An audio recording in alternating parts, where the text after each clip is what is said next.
Mga ka-Vision, eto na ang pinaka-intense na laban ng araw, Denver. Nuggets versus Golden State Warriors. Final score, 119-115, Nuggets panalo.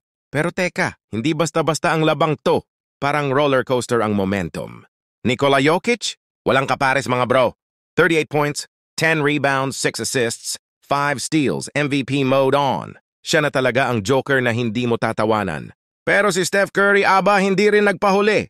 24 points, 11 assists, pero parang solo flight siya sa opensa. First quarter pa lang, ramdam mo na ang init. Jokic at Curry palitan ng puntos, parang mano a mano na walang gustong bumitaw, pero nung second quarter biglang nag-12-2 run ng Warriors. Akala mo golden na pero si Jokic ayaw paawat.